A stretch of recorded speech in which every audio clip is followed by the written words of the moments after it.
Bonjour à toutes et à tous, mesdames et messieurs, merci de nous rejoindre sur matin qui démarre aujourd'hui avec tous ses attributs. D'abord, je bénis le ciel avec cette fraîcheur qui vient de descendre sur le pays, sur Cotonou et certainement sur l'ensemble du territoire national. Cette pluie, eh bien, c'est la fraîcheur matinale qui vous aidera à bien démarrer cette journée, cette semaine. Merci de nous suivre. Et puis, vous le savez, le programme sera bien alléchant. Nous aurons la dévotion matinale, c'est bien sûr la prêche, nous aurons la pensée du jour. Nous aurons donc télé d'hier, les événements passés sur nos antennes dans la journée d'hier. Ce serait une réalisation de Stanislas Gwenpoamoa. Nous aurons également la boucle, les informations sur le Covid-19, l'évolution de la situation. Nous serons bel et bien informés. Puis nous allons parler aujourd'hui de votre rubrique à votre santé qui parlera donc de l'aspect psychologique de cette réouverture des classes. Comment est-ce que les enfants, les parents, les enseignants abordent la question jusqu'à la date d'aujourd'hui. Nous allons en parler. Et puis nous aurons la causerie matinale avec nos invités. Et bien évidemment, tout ceci sera ponctué, bien sûr, de la revue de presse, revue des titres à partir d'ailleurs de notre partenaire, notre quotidien partenaire, le matinal, et puis les autres vers la fin. Merci de nous suivre. Tout de suite, nous allons à la dévotion matinale.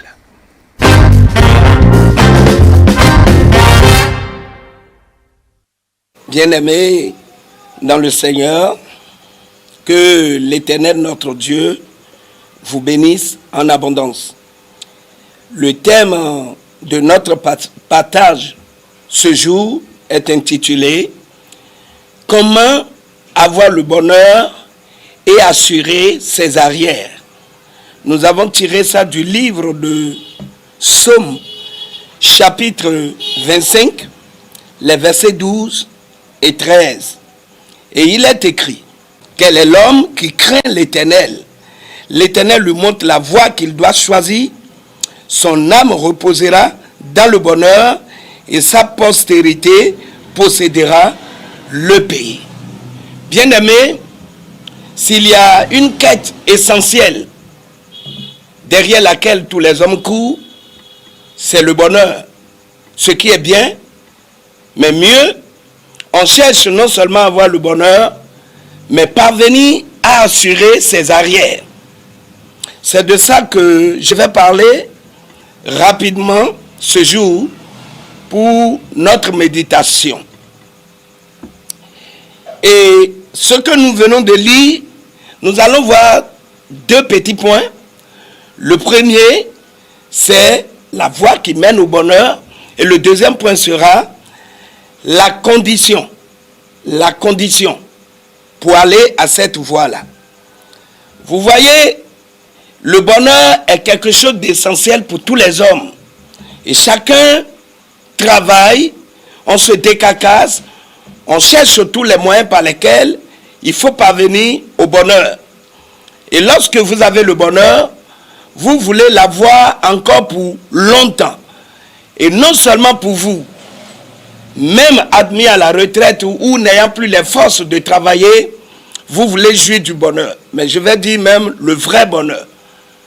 Ce jour-ci, nous ne pourrons pas détailler ce que c'est que le bonheur, mais nous allons prendre le bonheur comme les conditions qu'il faut pour vivre heureux. Donc, quand on va parler du bonheur, on parle des conditions pour vivre heureux. Donc, non seulement on veut vivre heureux pour nous-mêmes tout le temps, jusqu'à notre mort, mais nous voulons aussi qu'après nous, notre postérité, nos enfants, puissent aussi continuer dans ce bonheur-là. Et la Bible nous donne ce jour une voie par excellence. On dit, quel est l'homme qui craint l'Éternel? L'Éternel lui montre la voie qu'il doit choisir. Son âme reposera dans le bonheur et sa postérité possédera le pays. La voie ici, c'est que la Bible nous dit que c'est l'Éternel qui nous montre le chemin que nous devons suivre pour parvenir au bonheur. Lorsque tu connais l'Éternel, tu connais Dieu, il va t'indiquer le chemin, la voie que tu dois suivre pour arriver au bonheur. Ça veut dire que sans Dieu, il n'y a pas le vrai bonheur. Et nous le savons tous, parce que l'Éternel est celui qui est l'auteur de la vie. C'est lui qui a créé toutes choses. Dans le livre d'Ésaïe, il va nous dire, à quel Dieu me comparerez-vous pour que je lui sois égal? Mais mieux que ça, si nous lisons dans le livre de Psaume chapitre 75, on va lire rapidement. Psaume chapitre 75, le verset 7, il est écrit que c'est l'Éternel, car ce n'est ni de l'Orient, ni de l'Occident, ni du désert que vient l'élévation, mais Dieu est celui qui juge. Il abaisse l'un, il élève l'autre. Donc, tous ceux qui courent par leur propre capacité et qui cherchent à parvenir, qui cherchent à réussir, le vrai moyen, la Bible nous le dit aujourd'hui, c'est l'Éternel qui est celui qui donne la bénédiction. C'est lui qui élève, c'est lui qui donne le bonheur.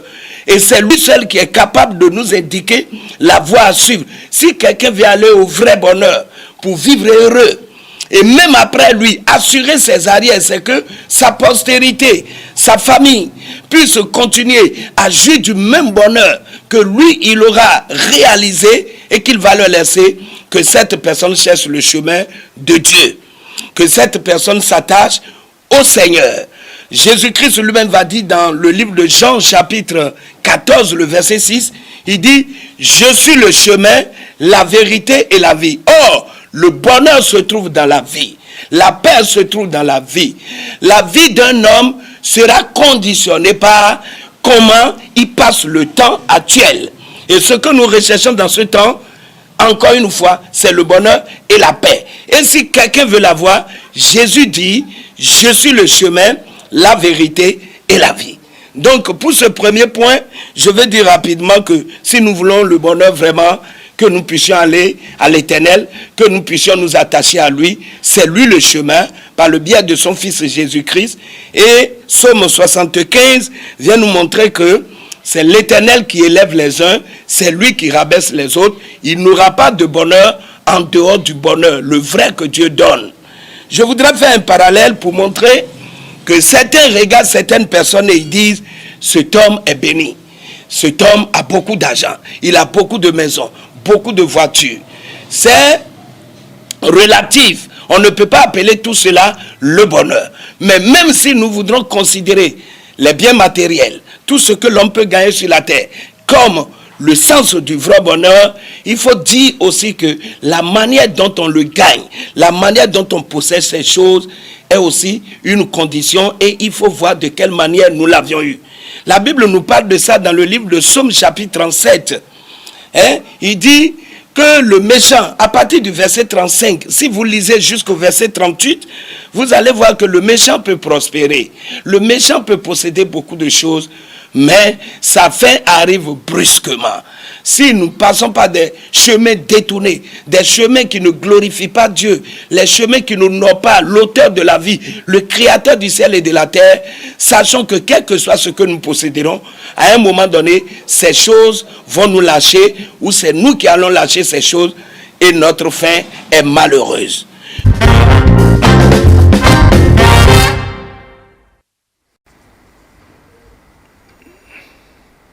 Oui, voilà, c'était donc la dévotion matinale. Nous allons y revenir puisque le pasteur a en tout cas évoqué plusieurs aspects de la question comment avoir le bonheur et assurer ses arrières. Nous allons continuer avec lui mercredi prochain. Nous poursuivons un matin, ce lundi, cette première journée de la semaine, et nous allons très rapidement à Télé d'hier. Télé d'hier, c'est bien sûr l'ensemble des émissions, de tout ce qui est passé sur nos antennes dans la journée du ce dimanche. Nous allons suivre, c'est avec Stanislas Benoupo à moi.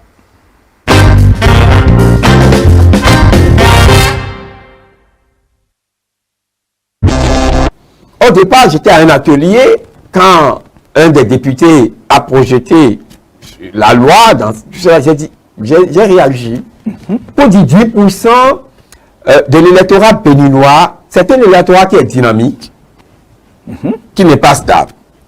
Et la quête de ces 10% va procéder à une réorganisation géographique des formations politiques. On ne peut pas rêver de mieux sous une pandémie comme Covid-19 où tout le monde a peur. Et la peur n'a pas empêché près de 50% des électeurs de sortir, d'aller aux urnes. L'homme profane, parce que il ne vous voit pas travailler, il ne vous voit pas jeûner, il ne vous voit pas vivre une vie de sainteté.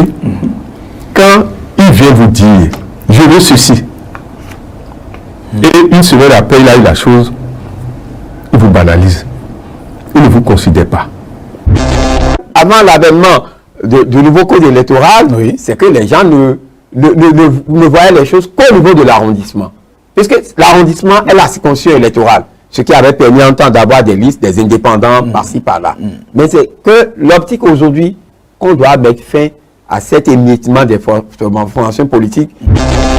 Le cas Parakou est tellement intéressant qu'il y a un conseiller dont lui est le titulaire et les autres suppléants sont concernés. Alors, si on les sort, si le parti estime ne pas les prendre en compte dans ses membres, ça veut dire que le parti n'a plus la majorité absolue. La manière dont ils sont morts, ceux qu'ils ont amenés n'ont pas eu le temps de faire ce que nous appelons le touba.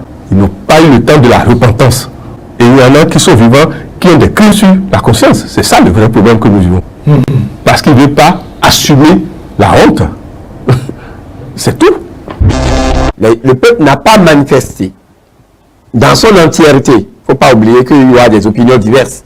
Mais quand on parle de la majorité des faits, d'accord, le peuple n'a pas manifesté une certaine frustration.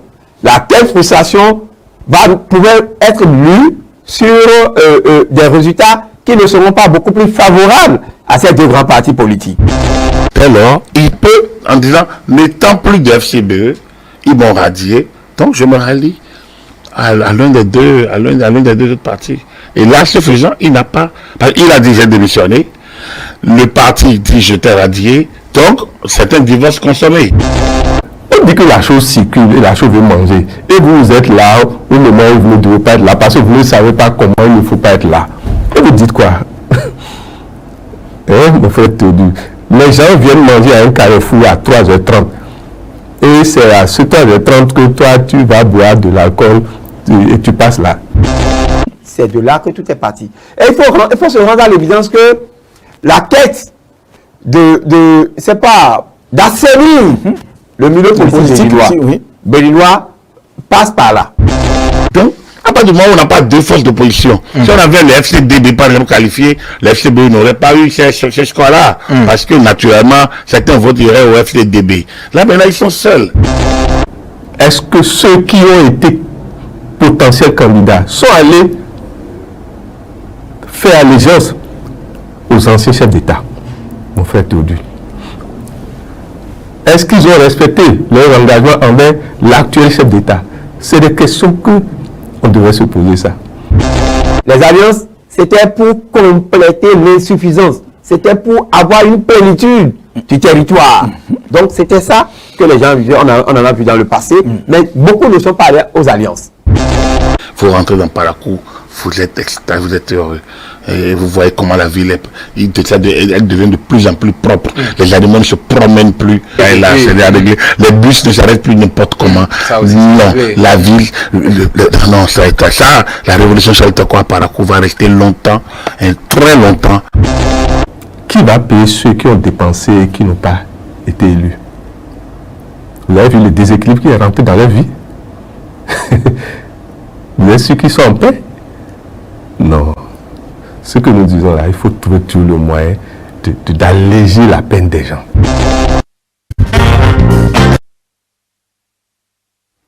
Voilà, c'était donc Télé d'hier, je le rappelle, une réalisation de Stanislas Gbenoukwamwa. Nous poursuivons matin, ce lundi, cette matinée. Tout de suite, nous allons faire retour sur le Covid-19, les informations, en tout cas, il y avait Stanislas Samoa qui avait été reçu par Romia Doroui dans le grand soir de ce vendredi pour nous parler du Covid-19, de l'évolution de la situation.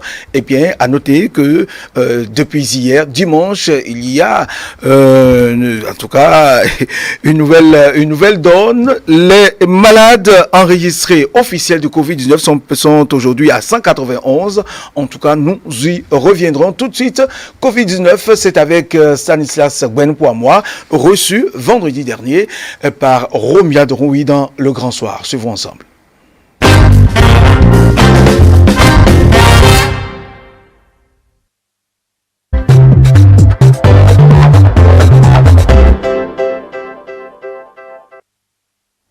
Quelles sont les informations concernant le Bénin en ce qui concerne le Covid-19?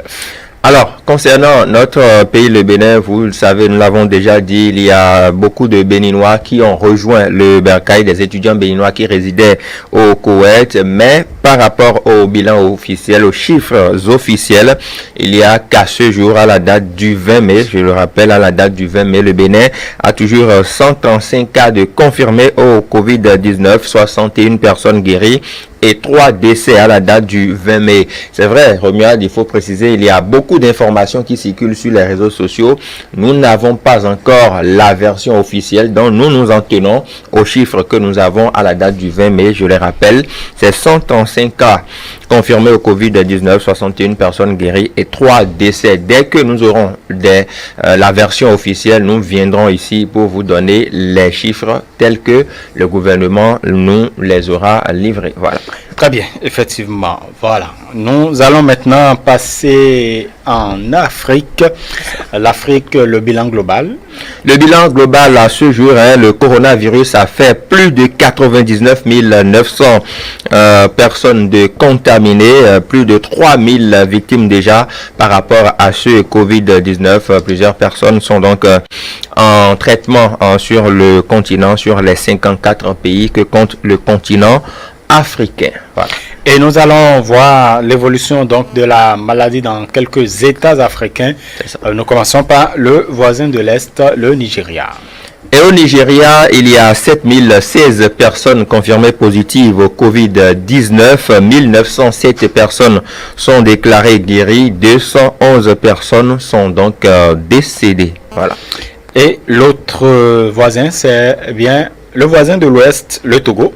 C'est ça. Et au Togo, il y a 354 personnes confirmées positives, 118 personnes guéries et 12 décès. Vous savez que entre le Togo et le Burkina Faso, il n'y a qu'un petit pas. Tout à fait. Et il fait partie des voisins. C'est ça. Voilà. Et au Burkina Faso, il y a 814 personnes confirmées positives, 669 cas de guérison contre 52 personnes décédées. Voilà. Et nous allons chez Alassane Dramane Ouattara, la Côte d'Ivoire. Oui, en Côte d'Ivoire, 203 001 personnes confirmées positives au Covid-19, 1100 personnes guéries et 29 personnes décédées. De grands enjambées maintenant, puisque nous allons au nord de l'Afrique, l'Algérie et puis le Maroc. Eh bien, en Algérie, 7728 personnes sont confirmées positives au Covid-19, 4062 cas de guérison, 575 personnes sont décédées.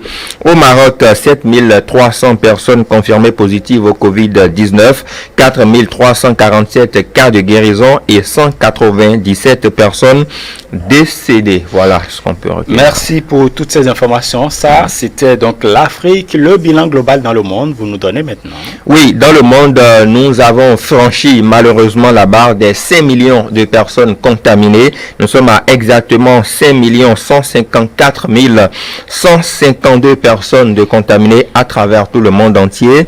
1 975 139 cas de guérison et 335 063 personnes décédées des suites du Covid-19. Voilà, merci donc pour toutes ces informations. Nous allons, en attendant donc de passer au focus, vous avez quelques informations concernant quelques pays. Exactement, et nous allons démarrer par la France où il y a 144 566 personnes confirmées positives au Covid-19, 64 209 personnes guéries et 28 289 personnes sont décédées.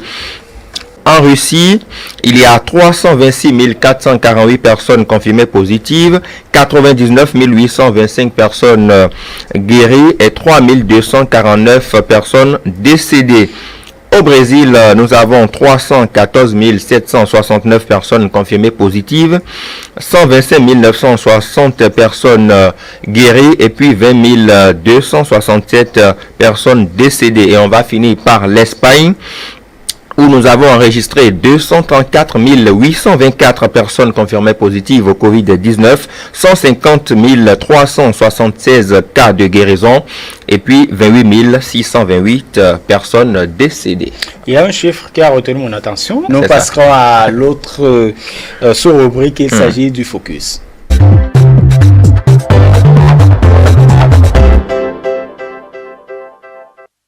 Voilà. Dans le focus d'aujourd'hui, il sera question de quoi? Oui, dans le focus d'aujourd'hui, on parle toujours du Covid-19, comme beaucoup le savent. On va faire juste, on va mettre un point d'honneur sur la situation quelque part dans le monde, le traitement, les mesures de prévention face au Covid-19. Regardez. Plastique pour se protéger contre le coronavirus. Une des mesures de protection utilisées par quelques commerçants pour éviter la contamination. Nous avons demandé tout simplement qu'il y ait des gants ou qu'on mette des gels sur les comptoirs. Simplement, certains commerçants ont pris l'initiative d'eux-mêmes de mettre par exemple des rideaux en plastique sur le comptoir pour se protéger, mais également protéger les autres. Voilà, je voudrais juste dire à tout le monde de ne pas s'offusquer de trop. Ce geste-là part d'une bonne volonté. C'est le système D et ça marche. Le consommateur semble rassuré. Vous comprenez ces mesures de protection? Oui, en fait, c'est pour protéger contre le corona. C'est une chose qui s'impose et d'ailleurs on devrait le remercier parce que on nous protège aussi et ils se protègent en même temps. En fait, si commune qui fait que eux ils se protègent comme nous-mêmes. Moi qui reviens de Paramaribo, je vois qu'il y a plus de choses qui se font, entre autres automatiquement dès qu'on rentre dans un commerce, on nous propose du gel pour pouvoir se laver les mains. Je pense et on nous fait prendre conscience avec des affiches un peu partout, mais c'est vrai que ici je trouve que c'est minime. Au-delà de la crise sanitaire, les impacts sur l'économie commencent à se faire sentir chez les commerçants. Nous, en tant que commerçants, effectivement, on a senti une petite baisse en fait de la venue de la clientèle, qui, je pense, est un petit peu peur en fait de ce fameux coronavirus. Forcément, du moment qu'il y a moins de clients, il y a forcément moins d'entrée d'argent, donc économiquement, on le ressent au niveau du chiffre d'affaires. En revanche, dans cette grande enseigne, c'est l'effet inverse depuis la semaine dernière. Ce supermarché observe une influence depuis le début de la crise sanitaire. Beaucoup de personnes qui sont venues faire un peu des achats au niveau des conserves de légumes, conserves de poissons, conserves de viande, les pâtes et tout ce qui est comment les sauces, quoi. Bon, il y a eu un petit afflux, je pense, sur la fin de semaine dernière. D'après les dernières analyses, la propagation du virus semble se stabiliser, une tendance rassurante pour les professionnels. Voilà, vous avez une idée sur comment est-ce que ces personnes-là font face d'une certaine façon au Covid-19. Il n'y a que dans ce marché, ça s'est produit en Chine. Les commerçants ont eu l'idée quand même d'installer des sachets sous forme de rideaux pour barrer la route aux clients. Donc, les clients les voient à travers le sachet. Ils peuvent échanger quelques mots, voilà, demander leurs articles, se faire servir sans toutefois qu'il y ait des contacts. Voilà, c'est ça. En tout cas, tout le monde prend les dispositions qu'il faut pour pouvoir limiter la propagation du virus Covid-19. Avant de poursuivre avec les autres sous-rubriques, nous revenons sur le cas des États-Unis, justement. qu'en est-il réellement? Oui, aux États-Unis, voici les chiffres exacts. Nous avons 1 620 900 personnes, 902 personnes exactement confirmées positives au Covid-19. 1 620 902 personnes confirmées positives au Covid-19. 382 244 cas de guérison. Et puis 96 354 personnes décédées des suites du Covid-19. Voilà les chiffres exacts aux États-Unis à ce jour. Très bien, merci pour cette précision. Nous allons maintenant retrouver sur la toile.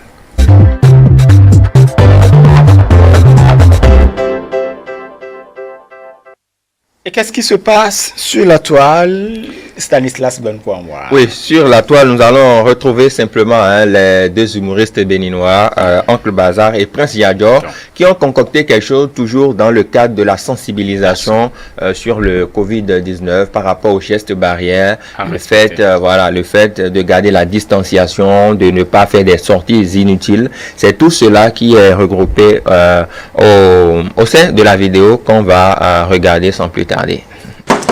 Voilà! Oui, c'est mon frère! C'est ton frère, Yadjor! Yadjor! Mon frère! Un mètre. C'est quoi? Tu es chaud toujours comme ça? Non, oui. Mon frère, tu es inconscient. Tu ne réfléchis pas bien. Tu es venu coucher moi combien de fois aujourd'hui? Non, mon frère, je viens au moins 10 fois par jour. Ne sais pas, c'est déjà trop. Les choses ont changé. Et les temps ont changé en plus. Pourquoi être fréquent chez moi? Si tu as quelque chose de concret à dire, mais le téléphone est là, donc pourquoi tu ne peux pas me téléphoner? Tu es allé coucher combien de personnes aujourd'hui avant de venir chez moi? Oui, je suis allé chez Paul, au Francis, au magnifique. Je suis allé chez... Tais-toi! Là, tu es en train de vendre maladie partout, sans cache-nez. Tu sais, reste chez toi. Je ne veux plus venir chez toi. On se reverra après coronavirus. D'accord? Ce n'est pas de l'égoïsme. Donc tu me détestes? Je ne te déteste pas, mon frère. C'est de l'amour. Je t'aime et je m'aime aussi. D'accord? On va se revoir après. Faut plus venir chez moi. Je ne veux plus venir chez toi. toi. Je rentre. Comment? Chacun n'a qu'à rester chez chacun. Voilà. Chacun n'a qu'à rester chez chacun. Chez chacun, oui, c'est ça. C'est assez humoristique, mais le message, il est là. Tout à fait. Et il faut éviter les sorties inutiles. Dans le film qu'on a suivi, la personne rend visite à son ami 10 fois par jour, mais là, il est venu la 5e fois déjà. Et s'il n'avait pas parlé, s'il n'avait pas parlé, il reviendrait. C'est ça. 5 fois encore. C'est ça, 5 fois encore. Et il est venu sans cache-nez encore. Donc, vous voyez, c'est une façon de dire qu'il faut respecter la distanciation, éviter les sorties inutiles. Quand ce n'est pas utile, quand ce n'est pas urgent, ne sortez pas, restez chez vous. Nous avons le téléphone. Voilà. Et il lui a dit. Merci beaucoup. Il le lui a dit. Et le téléphone, voilà son utilité. Le Covid-19 nous montre que au téléphone, on peut régler l'essentiel quand même de certaines situations sans toutefois se déplacer. Ça vient nous prouver une fois encore que nous faisions grève des déplacements inutiles sans pour autant le savoir. Voilà, c'est ça. Bon, cela participe au vivre ensemble, seulement que le Covid-19 est venu bouleverser nos habitudes et nous devons le comprendre et pouvoir nous habituer. Et quand il dit par exemple que nous allons nous retrouver après Covid, il y a une espérance parce que justement le Covid ne sera pas éternel. Ah oui, c'est notre souhait en tout cas quand on se base surtout sur la sortie médiatique du chef de l'État à cet effet, qui espère quand même qu'il y aura un après Covid. Et bien travaillons ensemble d'arrache-pied pour que cela soit véritablement une réalité. Je pense que si le Covid va durer, ça dépendra du comportement de chacun de nous. Voilà, et on va profiter pour respecter pour rappeler les gestes barrières. Voilà. Éviter les rassemblements, les regroupements inutiles, les regroupements, et quand vous vous regroupez, tâchez de respecter la distanciation sociale qui est d'au moins 1 mètre. Vous pouvez en observer plus, mais c'est au moins 1 mètre. Évitez d'éternuer ou de tousser dans le creux de votre main, mais faites-le dans le creux du coude, c'est très important. Oui? Tout à fait. Voilà, dans le creux du coude, c'est très important. Et aussi, il faut évitez de sortir quand ce n'est pas forcément nécessaire. Lavez-vous régulièrement les mains à l'eau coulante et au savon, c'est très important, avant et après chaque geste, avant et après chaque rencontre. Quand vous sentez que vous avez touché quelque chose qu'il ne fallait pas, lavez-vous automatiquement les mains à l'eau et au savon. Portez votre masque ou encore votre cache-nez, c'est obligatoire sur toute l'étendue du territoire national. Cela faisant, nous allons contribuer efficacement au recul de ce malin virus. Vous voyez, quand vous parliez, il y a quelque chose qui m'est venu. Je me rends compte que je m'habitue vraiment au lavage à l'eau et au savon. Lavage des mains à l'eau et au savon. Vous ne vous y habituez pas par le passé? Franchement, bon, attendez, laver les mains, ce n'est pas courant.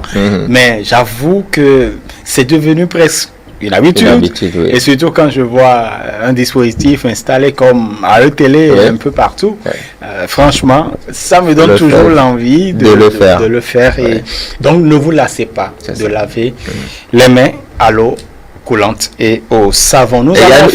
Il y a une petite précision, si vous le permettez. Il y a certaines personnes qui estiment que ils ont des gants de protection. Et quand ils portent, ou quand ces personnes-là, elles portent leurs gants de protection, c'est avec ça qu'elles veulent se laver les mains. Il faut dire que, parce que j'en ai observé au niveau de quelques personnes, il faut dire qu'en voulant vous laver les mains, ôtez-vous vos gants de protection. C'est très important. Les gants de protection ne sont pas lavables, en tout cas si je puis ainsi m'exprimer. Donc c'est très important. Ôtez-vous les gants de protection, surtout pour les personnes qui font... Les spécialistes recommandent d'ailleurs qu'il faut se débarrasser de ces gants. Il faut laver régulièrement ses mains à l'eau et au savon. Et au savon, voilà. Tous ceux qui sont dans les services de nettoyage, qui sont habitués aux gants de protection, quand vous voulez vous laver les mains, débarrassez-vous, voilà, enlevez vos gants de protection d'abord avant de vous laver vos mains. C'est très important. Voilà. Vous avez une chanson de sensibilisation pour nous. Nous allons la retrouver dans la dernière sous-rubrique, l'insolite.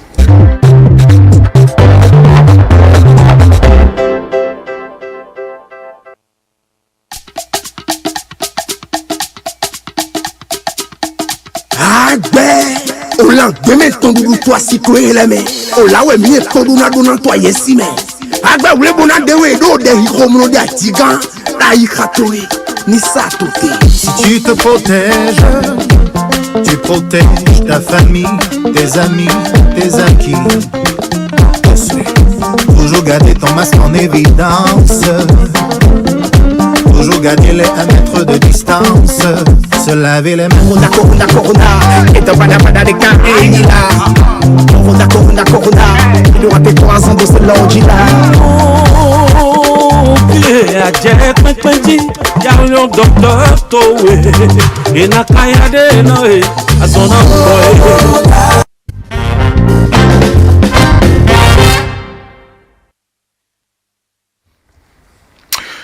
C'était là donc l'essentiel des informations par rapport à l'évolution de la maladie depuis vendredi. Mais à noter que ce 23 mai, à la date de ce 23 mai, il y a eu une évolution de façon officielle. Nous notons 191 cas confirmés de coronavirus au Bénin, 191 cas.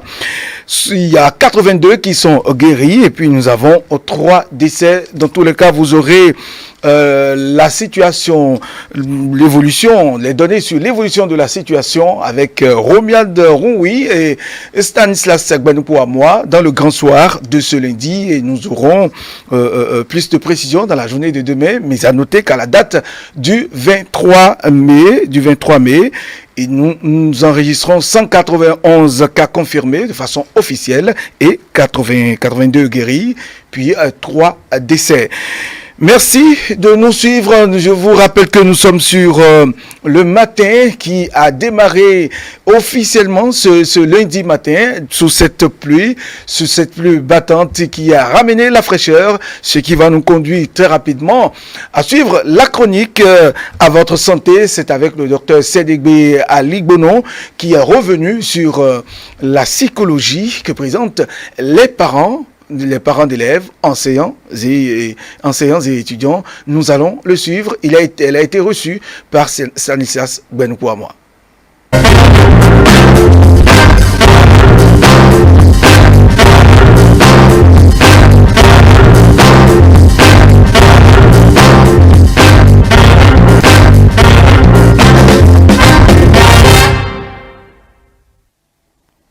Bonjour à tous. Ce matin, nous allons parler du déconfinement, plus précisément des contours psychologiques de ce phénomène qui est en vogue depuis l'avènement du Covid-19, contre lequel le monde entier se bat pour trouver un remède efficace. Et pour parler de la question, mon invité en plateau est déjà là, Madame Segbede Alibono. Bonjour. Bonjour, monsieur le journaliste. Comment allez-vous? Je vais très bien, merci. Vous êtes psychologue? Oui, c'est exact. C'est une approche psychologique du mot qu'on va aborder au cours de nos échanges, mais les cours ont repris, ça fait une semaine déjà. Dans quel état psychologique un apprenant peut-il reprendre les cours après plus d'un mois qu'il soit resté à la maison? Déjà, quand on parle d'apprenant, il faut se demander de quelle tranche d'âge et de quel niveau scolaire nous sommes en train de parler. Quand on prend le primaire, par exemple? Alors, c'est des enfants, soit en préadolescence ou carrément des enfants, donc, qui sont le plus souvent en situation d'apprentissage. Donc, quand on passe plus d'un mois, c'est déjà de se dire que cette période qui est passée en confinement n'était pas prévue dans le calendrier scolaire. Tout à fait. Donc, ça fait une situation nouvelle qui est imprévue non seulement pour les enfants, pour les autorités, mais aussi pour les parents. Donc, la manière dont les enfants vont reprendre l'école, ça dépend de la façon dont le confinement a été géré. Et le confinement était un confinement pour motif de maladie où il y avait plusieurs règles barrières qui étaient installées. Il y avait de la peur, de la panique, il y avait beaucoup de méfiance qui était installée déjà dans la tête aussi bien des enfants que des parents. Donc du coup, ce n'était pas très évident que les enfants aient pu s'organiser pour profiter vraiment de ces congés-là sur le plan scolaire à la maison. C'est pas évident qu'on appelle un répétiteur ou un encadreur pour venir renforcer l'enfant à la maison. Donc les mouvements, les contacts physiques étant limités, les mouvements physiques étant limités, donc les enfants étaient plus ou moins laissés à eux-mêmes. On peut craindre dans une certaine mesure qu'il y ait une baisse pas encore de rendement, parce que pour parler de rendement, il faut d'abord évaluer l'enfant pour le faire. Mais une baisse de compétences, une baisse d'habilité, une baisse de quelque chose par rapport à ce que l'enfant était avant les congés. Et quand on parle de baisse, est-ce que cela pourrait être dû au port du masque, puisque le confinement, le déconfinement ne s'y attendait forcément pas.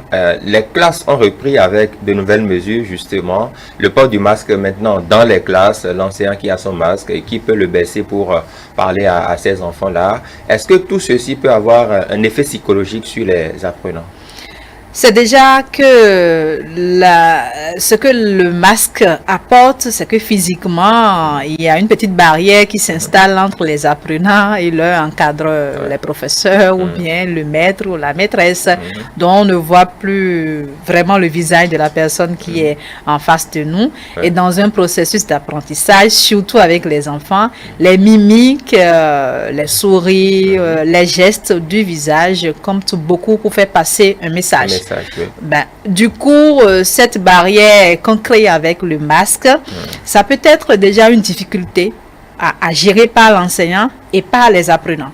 Et ce qui permettra de gérer cela, c'est déjà l'information que l'enseignant apporte par rapport à cette nouvelle habitude instaurée pour gérer la pandémie. C'est d'expliquer aux enfants, d'expliquer aux apprenants que c'est un comportement momentané pour les protéger et pour se protéger. Donc, en termes de conséquences psychologiques que le masque va avoir, ça ne serait pas des conséquences directes, mais plutôt des conséquences indirectes.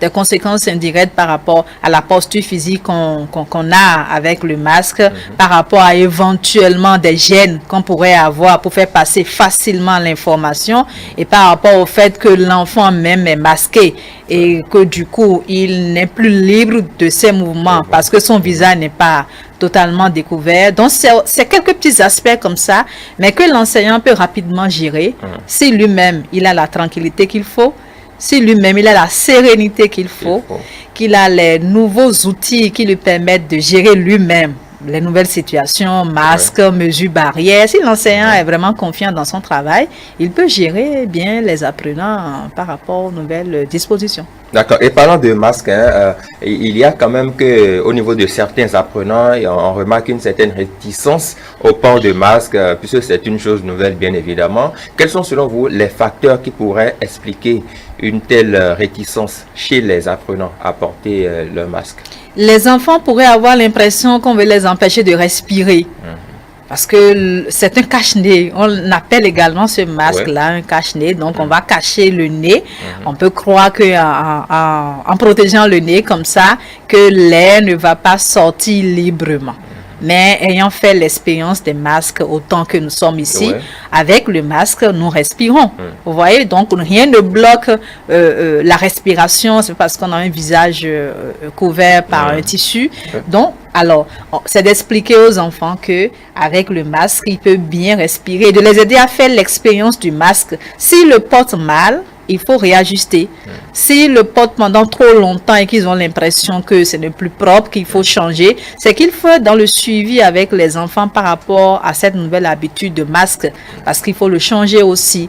Ou si c'est des masques lavables, il faut les nettoyer. Donc, il faut accompagner les enfants dans cette nouvelle habitude pour qu'ils n'aient pas la panique, qu'ils n'aient pas des appréhensions que le masque va les étouffer ou les empêcher de faire ci ou de faire ça. C'est bien ça. Alors, nous avons parlé du déconfinement. Vous avez donné une explication tout à l'heure. Est-ce que ce déconfinement-là peut avoir des impacts psychologiques sur les apprenants? Le déconfinement, a priori, est attendu. Parce que le confinement est plus ou moins mal vécu. Le déconfinement, c'est comme une liberté. Retourner à vos activités, retourner à l'école. Une offre de soulagement? Oui, on pourrait dire, mais il se fait que ce déconfinement est accompagné des mesures barrières, des mesures d'hygiène, donc ce n'est pas simple à vivre comme déconfinement. C'est plutôt ces aspects d'accompagnement du déconfinement qui pourraient être des sujets de réflexion, des sujets sur lesquels il faut s'attarder un peu. Donc, les enfants sont déconfinés, mais ils ne sont pas totalement libres de faire ci ou de faire ça. Ils ne sont pas libres de faire ce qu'ils veulent. Non, ils ne sont pas libres de s'amuser n'importe comment pendant la récréation. Ils ne sont pas libres de ne pas laver leurs mains. Ils ne sont pas libres de se toucher ou de jouer au ballon ou de faire du boom-tour ou des choses comme ça. Ils ne sont pas libres de se passer des crayons ou des bics facilement. Ils ne sont pas libres de se donner des tapes facilement, mais ils doivent garder une certaine distance. Ils doivent pouvoir laver régulièrement leurs mains. Donc tout ça là est très codé et plus ou moins rigide. Et ça va demander la présence permanente de l'adulte qui vient poser le bon discours auprès de l'enfant pour l'aider à être rassuré, à comprendre que c'est des gestes à avoir pour sa santé et pour la santé de l'autre. C'est ça. Et que c'est momentané, que d'ici à là, ça peut prendre un peu de temps, c'est vrai, mais qu'on finira par passer ces genres de comportements. Mais aussi de rassurer en faisant comprendre que c'est pas pour autant des comportements si nouveaux.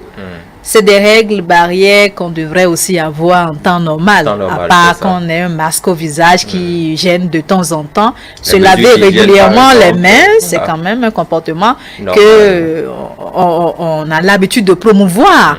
Et voilà, ne pas trop se coller à l'autre, c'est aussi un signe de respect.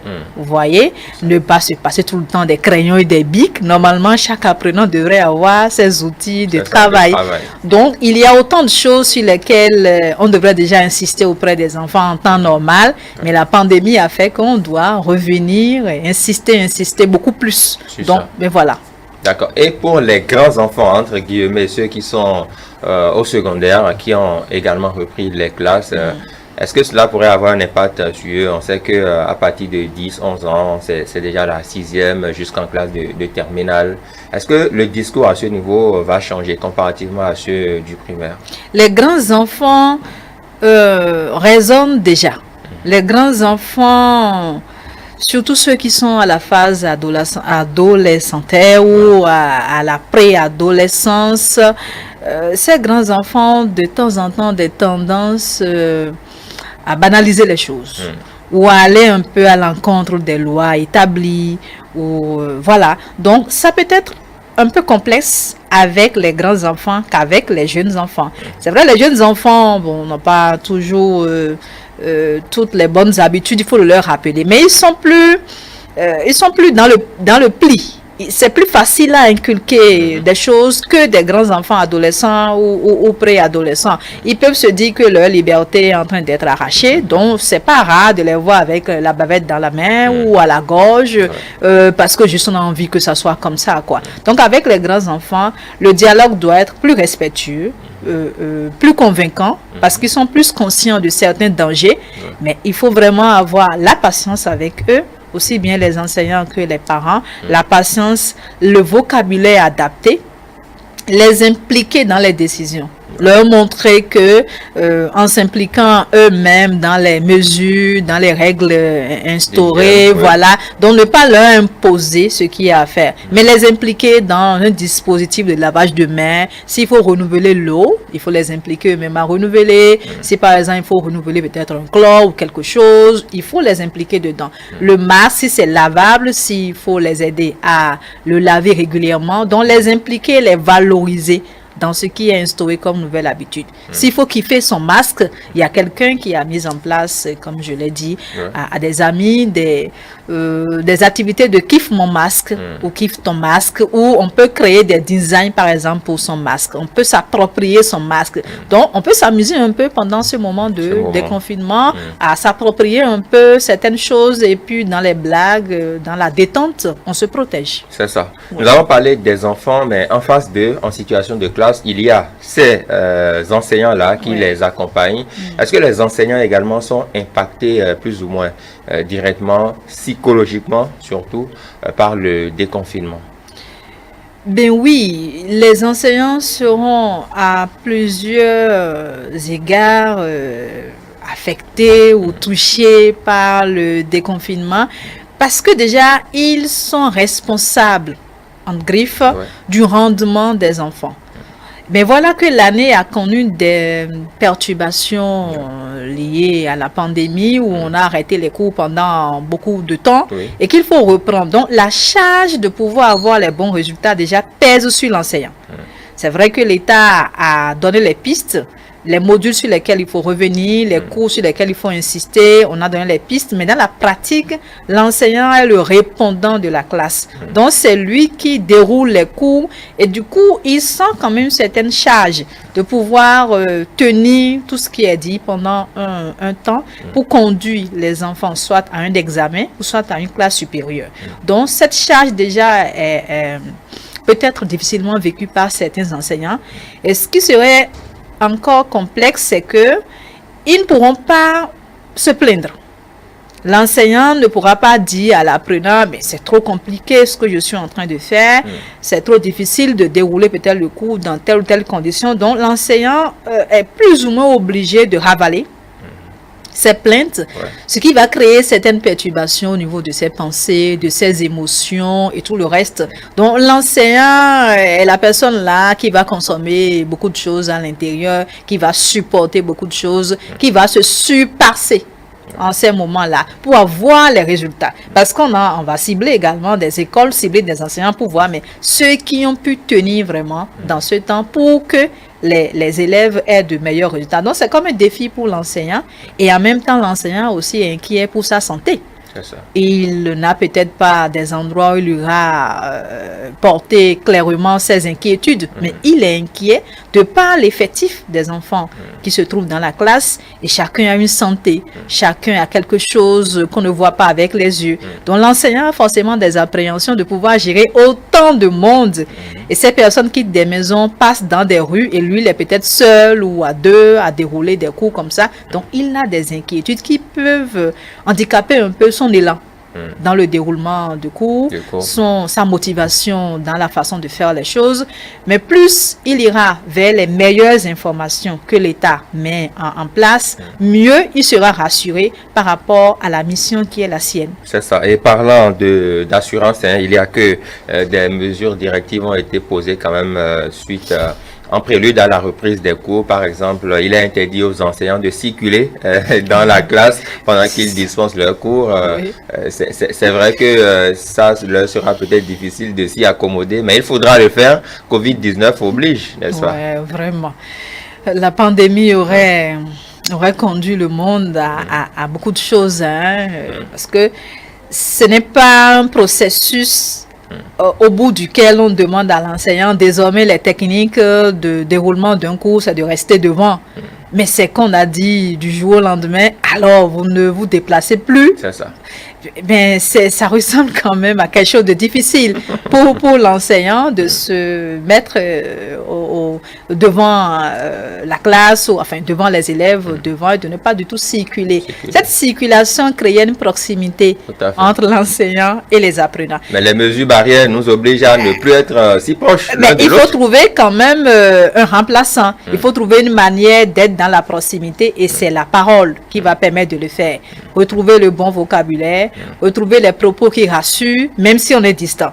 Parce qu'en étant un peu proche, on peut tapoter le dos d'un enfant, on peut regarder de près dans son cahier, on peut voir s'il est en train de dormir. Il y a plein de choses que l'enseignant va observer dans la situation d'apprentissage. Mais s'il est distant comme ça, c'est compliqué, mais il faut qu'il trouve une manière d'être quand même dans ce rôle qu'il jouait, même s'il est distant. Donc, on ne peut que encourager les enseignants dans cette mission qui n'est pas très facile. C'est ça. Ces enseignants devront observer toutes ces choses que vous venez de citer de loin pour éviter la propagation du Covid-19. Madame Segbele, on va finir par quelques conseils pratiques, puisque nous parlons du déconfinement, surtout en milieu scolaire, les approches psychologiques.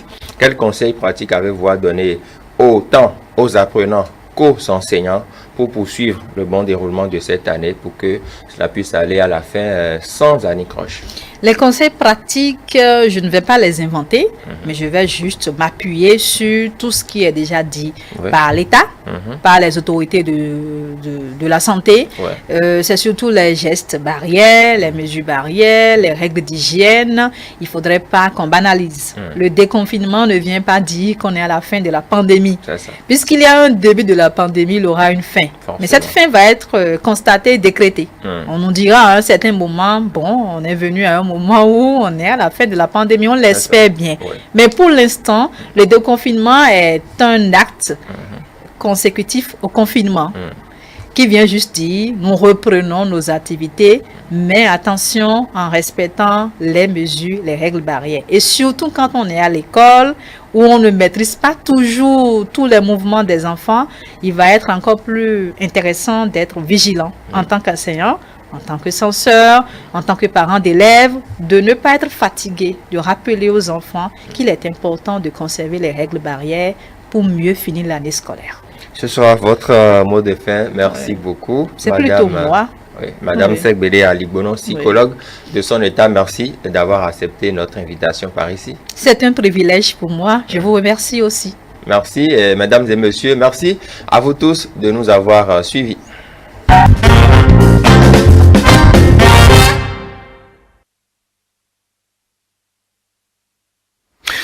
Nous disons donc merci à Sédégbe Aligbono, psychologue. Je vous rappelle, elle était reçue par Stanislas Benoupo à moi. Nous allons les retrouver très très prochainement et nous continuons tout de suite la causerie matinale.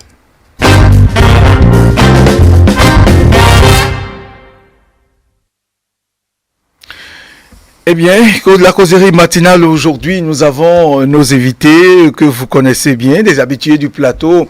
Le matin, tout d'abord, Eloge Gandaro, bonjour. Bonjour, cher confrère Théodule. Merci d'être là. Merci aussi. Je rappelle que vous êtes le directeur de publication du Grand Matin. Tout à fait, c'est ça. Merci de répondre à notre invitation ce matin.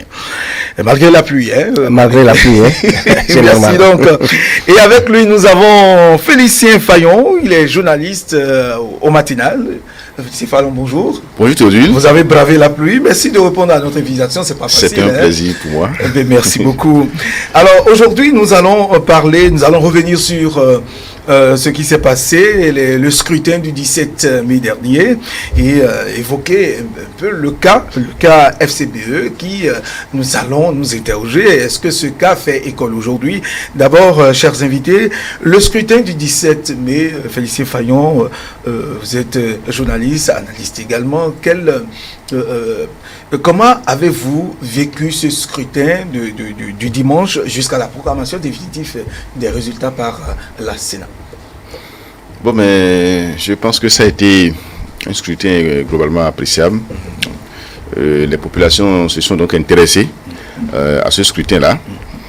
Vous avez vu le taux de participation qui est donc d'environ 50%, c'est très important, parce que si il y a un an, on n'était même pas encore on n'a pas pu atteindre 20%.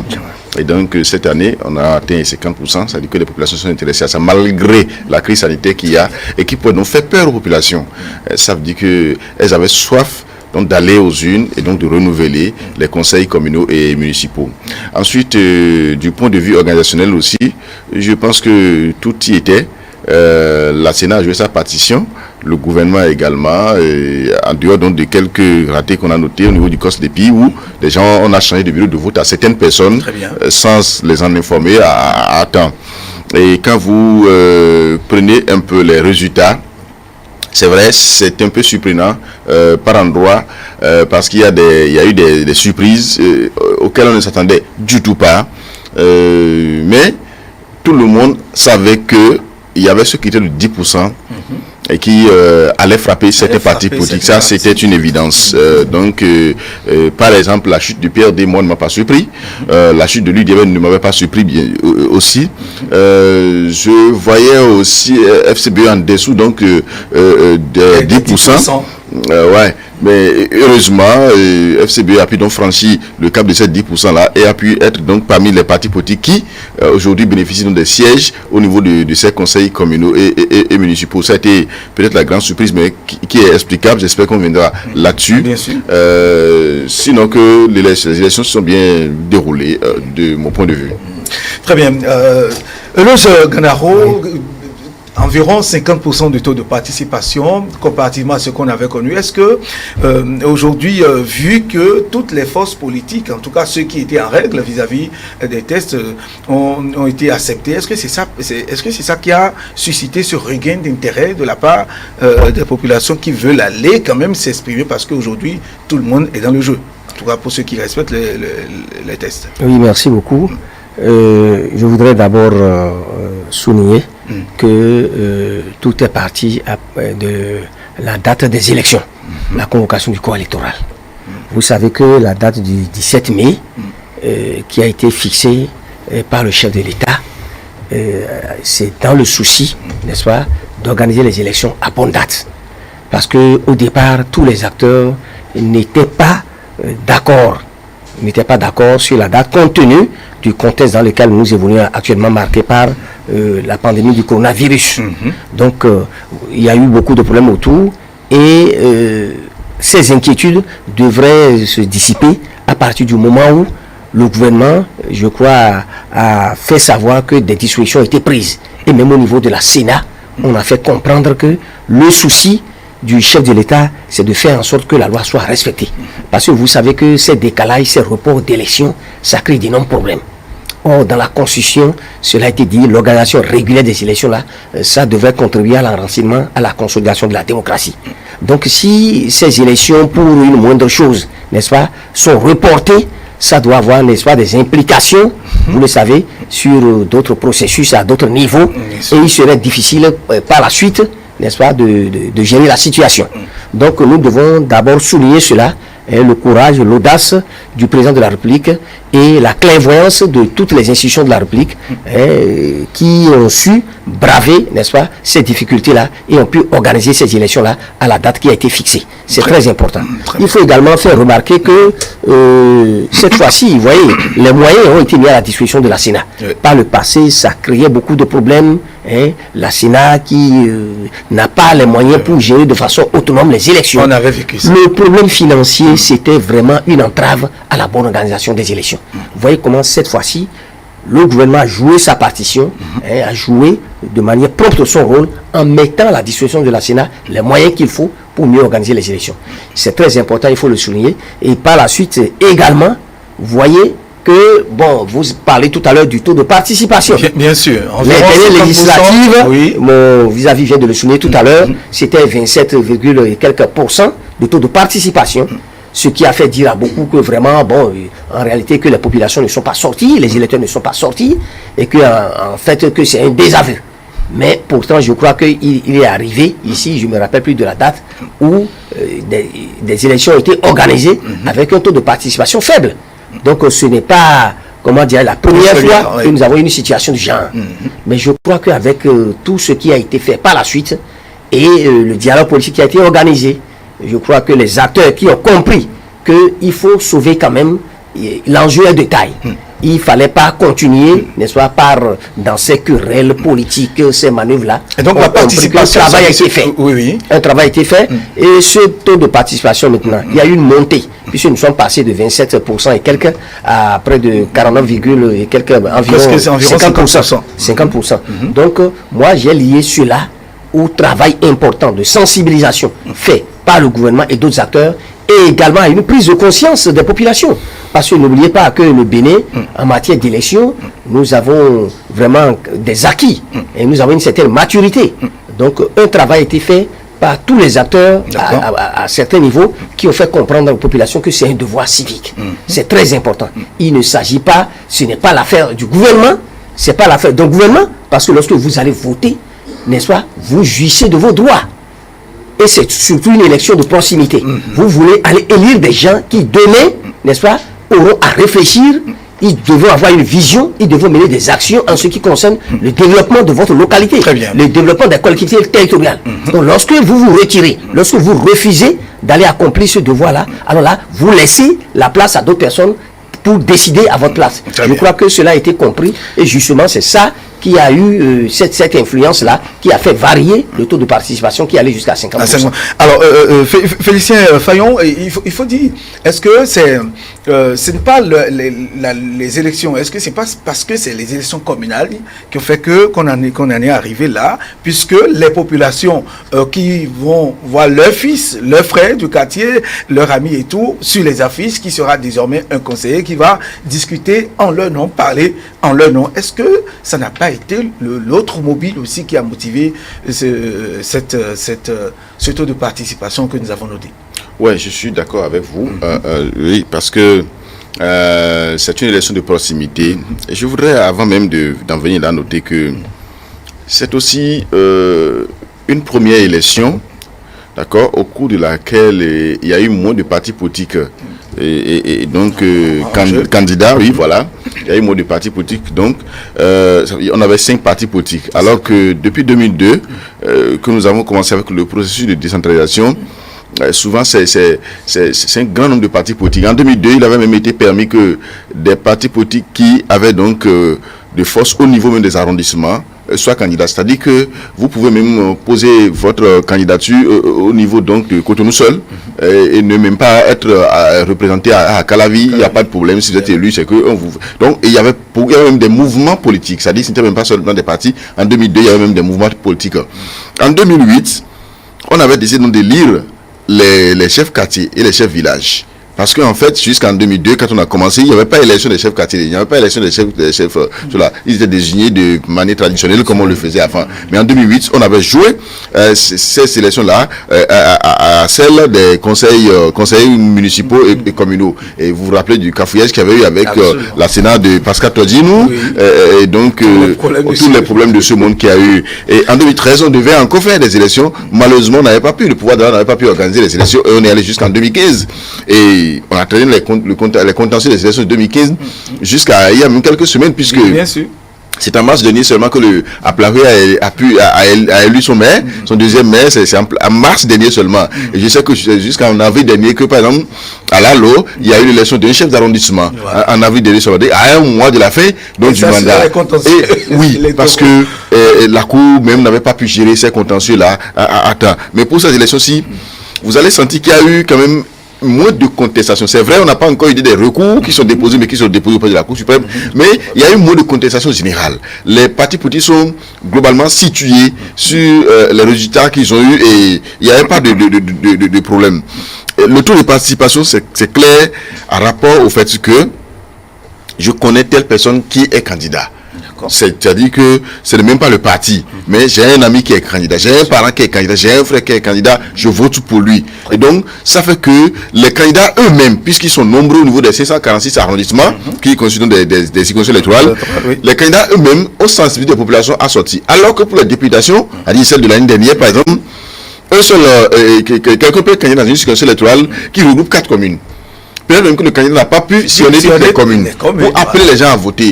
Ou même, il est originaire d'une commune, l'autre dit, bon, mais il n'est pas de chez nous, on va voter pourquoi, c'est quoi l'intérêt de l'élection, il n'en sait rien. Et donc, il ne sort pas. Alors qu'ici, il sort des élections d'arrondissement. Et il y a même des chefs quartiers qui ont été même candidats. Et donc, qui ont appelé leurs administrés à voter pour eux. Donc, cela peut s'expliquer par le taux de participation que nous avons enregistré. Mais il faut aussi ajouter le nombre de partis politiques qui a fait que on a eu ce taux. Parce que en 2019, on n'avait eu que 2 partis politiques en jeu. Donc c'est normal qu'il y ait du dégoût dans certaines régions données. Quand vous allez à Banter, vous allez à Manigri, vous allez à Tchaou, vous leur demandez de voter, ils vont dire mais on n'a pas vu le parti pour lequel on vote habituellement. C'est-à-dire la FCBE. Très bien. Donc ces gens-là avaient été donc absents. Il y avait la même chose pour le PRD et d'autres partis politiques. Donc, mais cette année, c'est que c'est allé jusqu'à 5. Porte Nouveau va voter, ça c'est clair, parce qu'il y avait le PRD. FCB votera parce que vous avez vu les gens de Manigri, les gens de Banikwara, Kandi, parce qu'ils ont vu un parti auquel ils sont habitués. Donc c'est normal que nous ayons ce taux de vous l'avez évoqué d'entrée de jeu, puisqu'on ne peut pas parler de ces élections sans évoquer le cas des partis qui n'ont pas pu atteindre le taux des 10%, le pourcentage, les 10. Et comment interprétez-vous ce score, le score réalisé par ces 2 partis qui n'ont pas pu accéder aux 10%? Oui, je l'ai dit ailleurs. Pour l'UDBN, ne me surprend pas. Et parce pourquoi? que oui, parce que l'UDBN a fini ses formalités pour avoir le récépissé définitif des partis politiques il n'y a pas longtemps. D'accord? Vous vous rappelez qu'en 2019, si l'UDBN n'avait pas pu prendre part aux élections, c'est parce que l'UDBN n'était pas en règle. Et donc c'est après que l'UDBN a tout fait pour se mettre en règle. Et on sait que pour se mettre en règle, on connaît les critères.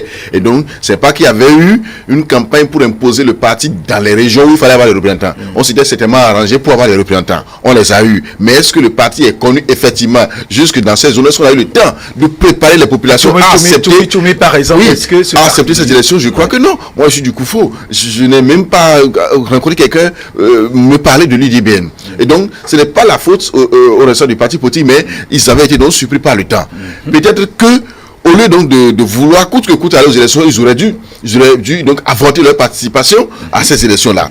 Ça, ils n'ont pas. Donc, c'était normal que l'UDBN, qui habituellement avait son fief à Godomé, un peu à Calavi, et puis peut-être une partie de cet arrondissement de Cotonou, c'est normal que ce parti n'arrive pas à avoir les 10%. Donc ça, c'était pas une surprise. Même des partisans de ce parti devaient s'attendre à ce résultat qu'ils ont eu là. Quand vous prenez le PRD, c'est normal que le PRD aussi n'arrive pas à avoir les 10%. Parce que le PRD, jusqu'à ce que l'on fasse les élections le dimanche dernier, avait continué par être un parti régional.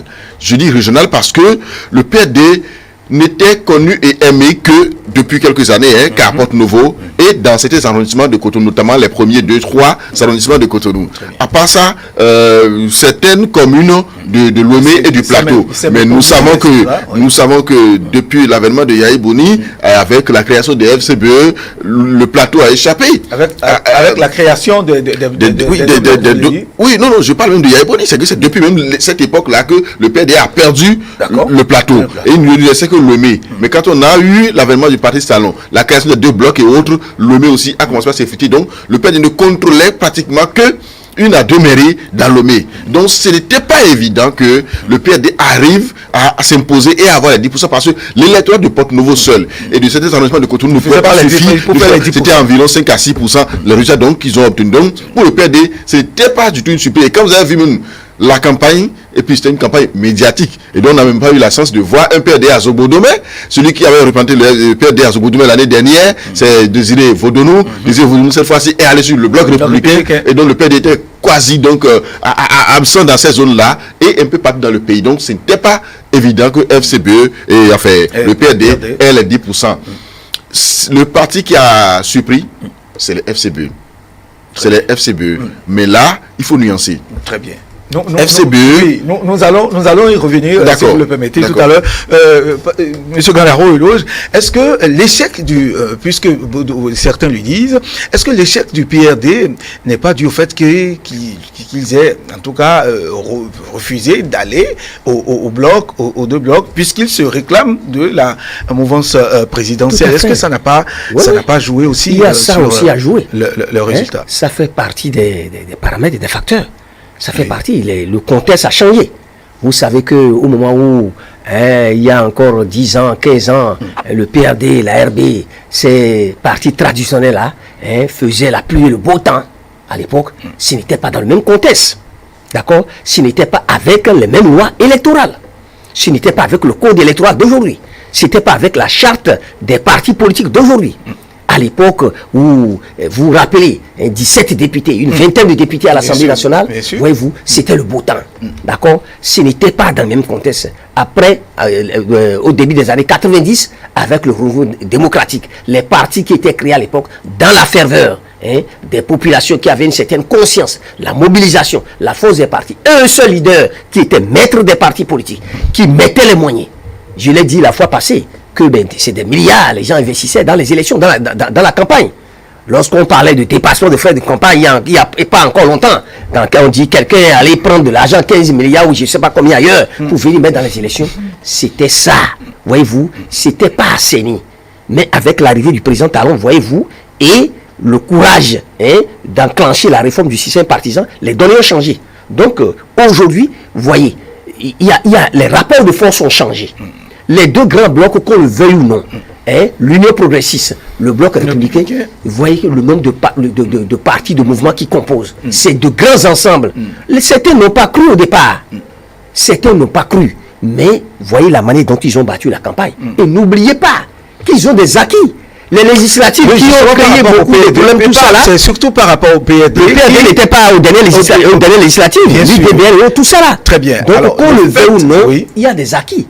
Parce que ils sont allés en campagne, même si le taux de participation a été... Mais ils sont allés en campagne en utilisant le sceau du gouvernement. Le sceau du gouvernement, les réalisations, parce qu'on a vu des affiches sur lesquelles on a mis les réalisations, tout ce que le asphaltage... Il reste qu'ils sont allés en contact des populations, même si l'opposition d'antan a pu, n'est-ce pas, faire quelques campagnes pour démobiliser les gens. Il reste qu'il y a certains qui ont été quand même, qui ont rallié la cause de ces deux grands blocs-là.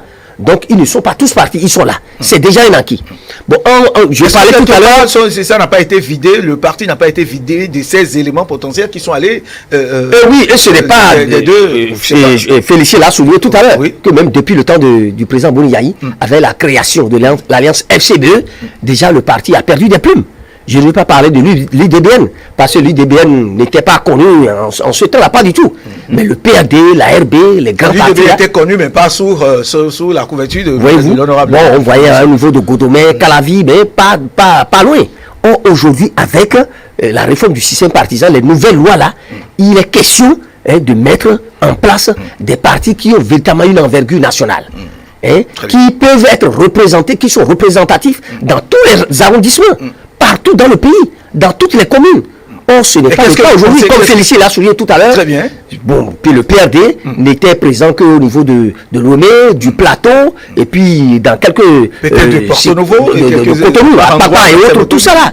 Oui. Mais encore faut-il souligner qu'avec l'avènement de l'alliance FCBE, je crois que le PRD a perdu une grande partie du sol électoral. N'oublions pas qu'à Abomey, où Christian Parfait à Oyo est resté, ils ont eu, au regard des résultats que nous avons reçus, il y a eu quelques percées dans Abomey, du fait de la présence de Christian Parfait à Oyo, ce qui a permis au PRD, en tout cas, de faire quelques quelques espoirs là? Oui, en fait, c'est comme je l'ai dit tout à l'heure, des populations ont voté, pas forcément pour les partis politiques, mais pour ceux qui étaient donc candidats. Et donc, si M. Aoyo a été candidat dans cette zone et qu'il est connu dans cette zone, c'est normal que les gens votent pour lui, sans oublier, même sans chercher à savoir le parti politique pour lequel il était donc candidat. Donc, c'est pour lui, les gens avaient voté. Il a fait un travail de proximité. Malheureusement, ça n'a pas été le cas pour tous les autres candidats. Vous vous rappelez que, vous savez que quand on a affiché les résultats, il y a même des bureaux de vote où des partis politiques ont obtenu 0 voix. Ça veut dire que même leurs représentants n'ont pas voté pour eux. Leurs représentants n'ont pas voté pour eux. Donc, il y a un travail à faire. Vous savez, et l'UDBN, et le PRD, et même tous les autres partis politiques qui n'ont même pas pu prendre part à ces élections, ont un travail important à faire. Vous savez, quand les gens ont créé l'Union progressiste, ils ont créé le Bloc républicain, il y a d'abord la phase de création, et puis ensuite il y a eu la phase de présentation du parti politique population. Et donc des tournées nationales avaient été organisées pour présenter le parti politique. Et je me rappelle que l'opposition dénonçait cela à l'époque où il avait dit qu'il avait déjà été précocement en campagne, alors que non, les gens voulaient faire connaître leur parti politique. Et ça avait été fait sur le plan national. Donc les gens ont eu l'occasion de découvrir peut-être le cheval cabré. Ils ont découvert le baobab ensoleillé et donc ils ont pu voir ces partis politiques avec tout ce qu'il y avait autour. Et ça s'était passé en janvier 2019, janvier-février 2019, alors que les élections étaient prévues donc pour mars-avril. Donc c'était normal que ces partis-là soient connus. Et les partis qui n'ont pas pu avoir, comme je l'ai dit, de voix, ça dit qu'on n'est plus dans la période d'après 90, où il y avait peu de partis politiques. Et ça qui avait permis, par exemple, à la RB d'avoir des députés, même au nord, et au PRD d'avoir des députés, même au nord et dans le Koufou, un peu partout. C'était comme ça, en fait. Même le PSD était dans le nord à l'époque. Il y avait combien de partis? Ils n'étaient pas nombreux. Donc, il y avait juste quelques partis politiques. Mais il faut vous rappeler que, après 2001, où il y a eu la création de nouveaux partis politiques, ces grands partis politiques qui étaient là avaient commencé par donc perdre de poids au niveau national. Et on est allé après à 100, 200 partis politiques, donc c'est clair, et ces partis politiques ont été rangés, ces anciens partis politiques ont été rangés chacun dans leur région. Force clé quelque part dans le Zou, PSD dans le Monokoufo, PRD chez lui, la RB Cotonou est un peu aboumé, et ainsi de suite, les FA, la FIA et autres dans le Nord, c'était comme ça. Donc chaque parti politique a été donc rangé dans son coin. Parce que les leaders de ces partis politiques-là étaient de ces zones. Mais aujourd'hui, avec la charte, la nouvelle charte des partis politiques, la charte qui est en vigueur en ce moment, et avec donc la réforme du système partisan, ce qu'on a voulu pour des partis politiques au Bénin aujourd'hui, vous ne pouvez plus dire que le Bloc républicain est pour Biotchani. Très bien. Le Bloc républicain, quand vous dites Bloc républicain aujourd'hui dans le plateau, vous allez voir Abimbola Jean-Michel. Ce n'est pas lui le parti, mais vous le verrez là, comme si c'était lui le leader. Vous allez dans le Koufo, vous verrez d'autres personnes. Dans le vous verrez des gens. Et ainsi de suite, c'est comme ça. Donc il n'y a plus, le parti n'est plus autour d'une seule personne. Mais quand vous prenez par exemple le PRD, il n'y a rien à faire, on va vous dire, c'est le PRD de Maître Adrien Ngbeji. Même les journalistes, on continue de dire, le PRD de Maître Adrien Ngbeji. Donc c'est pour lui le parti. Vous voyez? Donc quand c'est comme ça, c'est que celui qui est au nord ne se voit pas concerné par le parti politique. Vous prenez aujourd'hui par exemple l'UDBN, même pendant la campagne, si vous faites attention, vous allez voir même des affiches qui donc portaient la photo de Mme Kony Prudencio à Cotonou, à Kwakpa, alors qu'elle n'était pas candidate à Cotonou, elle était candidate à Calavi. Pourquoi sa photo juste dans ces zones-là? C'est pour dire, le parti m'appartient. Le parti tourne autour de moi seul. Donc quand c'est comme ça, l'habitant de Cotonou, l'habitant du premier arrondissement de Cotonou ne se voit pas concerné. Il se voit concerné plutôt par son oncle, son voisin, son procès qui est candidat sur une autre liste. Très bien. Donc, voilà. Alors vous avez évoqué tout à l'heure le cas de FCBE, un cas qui fait école. D'abord, vous avez parlé de leur percée, 14, presque 15% de pourcentage. Peut-être le consultant Agapit Maforikan l'avait évoqué, c'était pas une grande surprise pour certains, une surprise pour d'autres. Comment expliquez-vous cela ça ne devrait pas être une surprise, mais c'est aujourd'hui une surprise parce que le contexte dans lequel nous avons organisé les élections, enfin, le contexte de la participation des FCBE, à quelques semaines, c'est le président d'honneur qui démissionne. Quelques semaines plus tard, c'est des candidats, même sur la liste du parti politique, qui ont démissionné. Et donc, à partir de cet instant, on ne pouvait plus continuer par espérer un grand score de ce parti politique. Donc, c'est là la surprise en réalité. Sinon, la FCBE est un parti politique d'envergure nationale, représentés dans toutes les communes, dans tous les arrondissements du pays. Et il y a même des élus dont les mandats continuent de courir et qui ont été élus sur la liste FCBE. Et donc, on ne peut pas ne pas croire que FCBE fera un bon score. Vous allez dans le Koufou, vous verrez FCBE, dans le nord, dans l'eau, mais un peu partout sur le territoire national.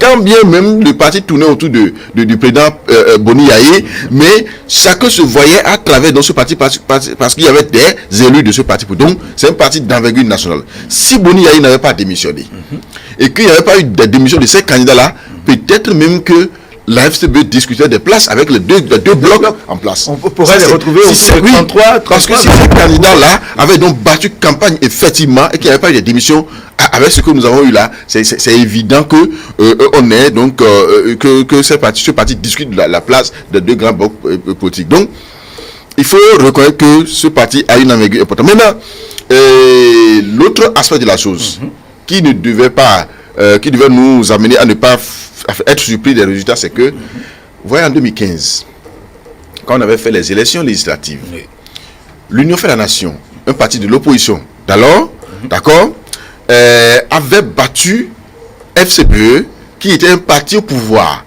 dans Cotonou et dans d'autres circonscriptions électorales, dans d'autres localités. Et c'est ça qui explique même le fait que M. Adrien Ngedi avait été élu président de l'Assemblée nationale face à Komi Koutié, qui était le candidat de la mouvance présidentielle. Et à Cotonou surtout, on était surpris de voir même que la RB, dont un militaire était à la mairie de Cotonou, à l'époque n'avait pas pu même se faire élire. Je crois qu'il avait des difficultés pour se faire élire député à l'Assemblée nationale. On avait créé tous, mais comment est-ce que l'UN, qui n'avait aucun élu, qui n'avait personne, avait pu avoir dans cette percée-là? Oui, c'était parce que la population voulait un changement. C'était un message, en fait. La population ne voulait plus de certains partis politiques, donc, et avait voté pour l'Union fait la nation. Mais quelques semaines plus tard, on avait été aux élections communales.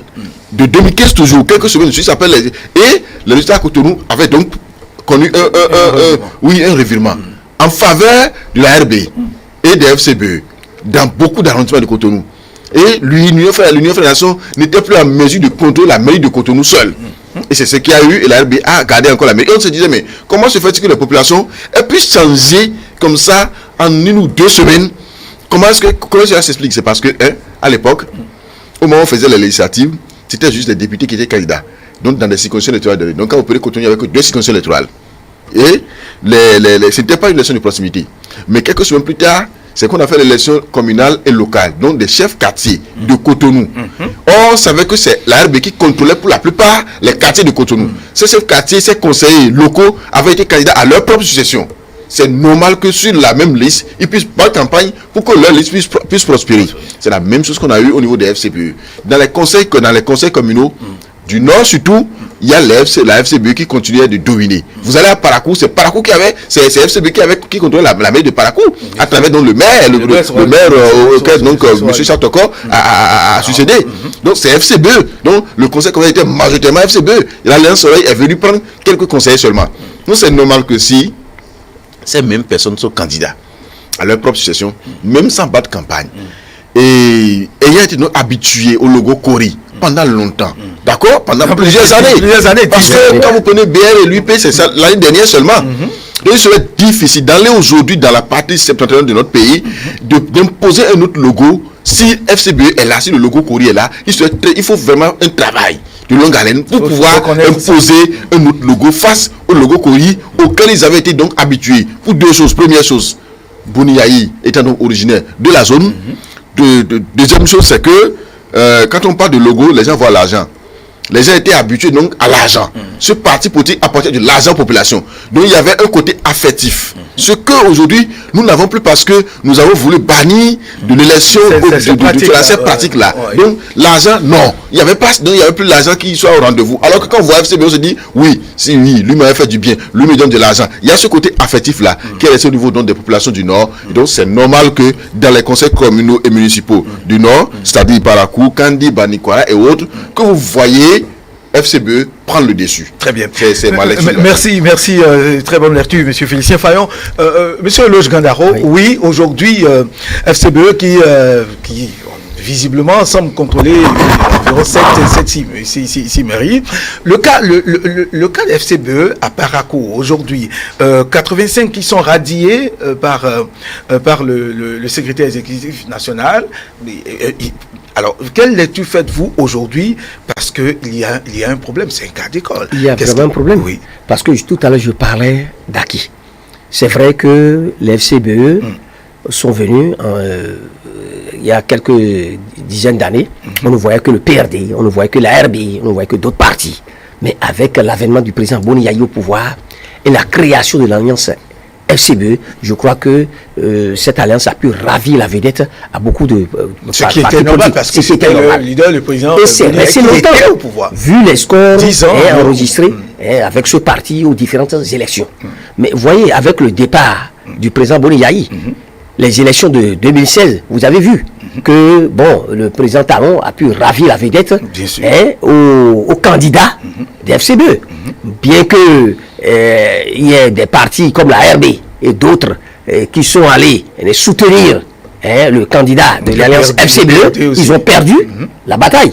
Donc depuis ce temps, déjà les problèmes ont commencé parce qu'au sein même du parti, il y a certains leaders qui n'étaient pas, il faut le dire, honnêtement, certains leaders n'étaient pas d'accord pour le candidat Lionel Zissou. Très bien. Très bien. Alors, donc, tous ces problèmes-là, je vais le rappeler, c'est pas pour dire que, vous voyez, avec tous ces problèmes-là, jusqu'au temps où les problèmes de récépissé ont commencé, ou au sein même des FCBE, certains étaient pour que le parti, pour la question de l'existence légale, puisse entreprendre les procédures, les formalités pour avoir le récépissé. D'autres n'étaient pas d'accord, vous le savez. Donc il y a tous ces problèmes. Jusqu'au moment où Paul Roupin et consorts ont pu remplir les formalités et désormais ont pris la tête du parti. Donc vous savez toute la division au sein du parti, les querelles, les problèmes qu'ils ont gérés. Donc avec ça, je crois que logiquement, certains avaient raison de croire que ce parti est parti divisé aux élections. Donc certains ne l'attendaient pas. À ce niveau-là, ne pensaient pas que la FCBE allait réaliser ce score-là. Vu les querelles, les problèmes qui étaient là, même quand Yayi Boni avait quitté le Bénin, c'était estimé que non, le président ne voulait pas de ceux qui sont allés prendre les réceptions et tout ça là. Il y a eu une réunion de réconciliation. Mais malgré ça, vous voyez, au dernier moment, le président d'honneur a démissionné. Vous voyez les 84, certains candidats qui ont démissionné, c'était quand même important. À quelques jours des élections, aujourd'hui, ils sont radiés. Il y en a qui sont radiés. Tout à fait normal. Radiés. Mais là, parce que ce acte qui a été posé là, vous savez, ça devrait porter préjudice au parti. Au point même où on devrait se dire que ça aura des impacts sur son score aux élections. Donc c'est un acte quand même que les gens posaient de façon responsable. Certains peut-être l'ont fait par manipulation parce qu'ils ont été manipulés, il faut le dire, parce que lorsque avec ce parti FCBE, vous voyez que certains... Non, c'est des hypothèses que je suis en train de poser. D'accord. J'ai dit d'abord, ce parti où à quelques jours des élections, le président Doré a démissionné, où certains ne voulaient pas de la participation des FCBE aux élections, ou d'autres qui ont pris le courage à deux mains, les Paul Roupin et consorts pour dire, mais écoutez, nous devons y aller quand même, parce que ne pas aller à ces élections-là, c'est comme si nous avons perdu quand même du terrain. C'est un grand parti. Très bien. Donc moi j'ai posé l'hypothèse, j'ai dit, certains ont été peut-être manipulés, parce que comme il y a des leaders qui ne voulaient pas que le parti aille aux élections, ils ont manipulé des candidats qui étaient sur la liste et qui se sont dit que lorsqu'ils vont démissionner, ça va mettre en difficulté le parti. Certains l'ont fait peut-être de façon délibérée, parce que c'est pour des questions de positionnement, ils étaient mécontents. Donc c'est des hypothèses que je suis en train de poser.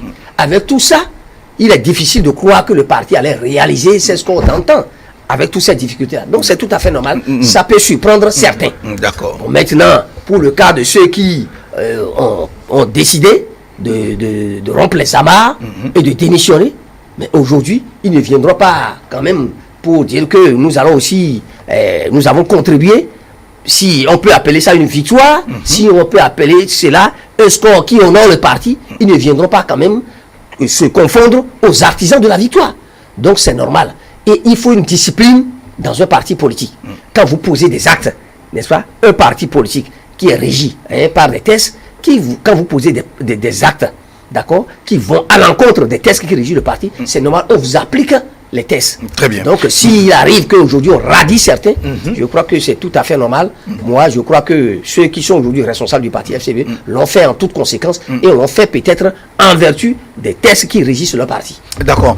Alors, Félicien Fayon, cette radiation va-t-elle poser problème quiproquo par rapport à l'élection du prochain mai, parce qu'aujourd'hui, quand nous prenons le cas de Parakou, FCBE est parti majoritaire. Mais n'oublions pas, il y a ce problème de radiation, puisque parmi ceux-ci, il y en a qui sont élus conseillers aujourd'hui. Comment est-ce à quoi pouvons-nous assister? Ce qu'a fait-il école ou comment vous ça va être un cas difficile à gérer. Dans ce sens que ceux qui ont été radiés, ils l'ont été parce qu'ils ont commis des erreurs, parce qu'ils ont eux-mêmes démissionné du parti politique. Oui. Ça veut dire qu'en réalité, leur radiation... Ils ont démissionné sur les réseaux sociaux. Oui. En fait, c'est sur les réseaux sociaux. Non, il y en a peut-être qui ont adressé des courriers au parti politique pour dire qu'ils ont démissionné. Ils ont fait des déclarations et les images existent. Donc à partir de cet instant, c'est que la démission est effective. Mais est-ce que cette démission a une valeur juridique? Je pense que non. Non, parce que les tests ont prévu, le code électoral a été clair. Lorsque les dossiers de candidature sont déposés à la Sénat, lorsqu'un parti politique dépose une liste, on dit qu'il n'y a plus de changement possible, sauf qu'en cas de décès. C'est-à-dire que s'il n'y a pas de décès, c'est que le parti politique ne peut plus venir retrancher un nom et le remplacer par un autre. FCB avait déjà déposé ces dossiers à la Sénat avant que les gens n'annoncent leur démission. Il n'était plus possible pour les chefs de ces partis politiques d'aller à la Sénat retirer les noms de ceux qui ont démissionné. Ça veut dire que la démission était donc de nul et de non avenu. C'est-à-dire qu'il n'y avait rien, ce n'était pas recevable cette démission. Donc ces personnes étaient donc contraintes à aller aux élections. Comme ça, elles n'avaient pas le choix. Mais le parti politique devait prendre des décisions, des sanctions internes administratives contre eux parce que ils ont battu certainement par campagne contre ces partis politiques-là. Quand même eux-mêmes, ils sont candidats. Et donc ils revenaient au parti politique de prendre des décisions administratives. Mais ça n'a pas une valeur juridique, ça ne doit pas agir sur les résultats qu'ils ont obtenus au niveau de la Sénat. À la Sénat, ils ont été élus, ils sont des conseillers au niveau de ces conseils-là, ils vont siéger un point intérêt. Mais l'avantage que cela pourrait donner au parti adverse, c'est que normalement, lorsque vous êtes majoritaire au niveau d'un conseil communal ou municipal, c'est que d'office, vous avez la mairie. Et il revient au parti politique d'écrire pour désigner son candidat à ces élections. Voilà. Maintenant, voilà que c'est le chef du parti politique qui radie des conseillers élus. Est-ce que ce chef du parti politique pourra encore réunir ses conseillers pour leur dire, bon maintenant, on s'entend, je désigne quelqu'un parmi vous pour être candidat à la mairie, pour être candidat au poste d'adjoint au maire? Non. Et donc, ce que le parti devient d'office minoritaire, et même si de fait ils ne sont pas minoritaires, c'est que ceux qui ont été radiés vont chercher à se rallier à d'autres candidats à d'autres personnes et faire d'eux maires de ces villes-là, parce qu'ils voudront se venger contre leur chef de parti politique.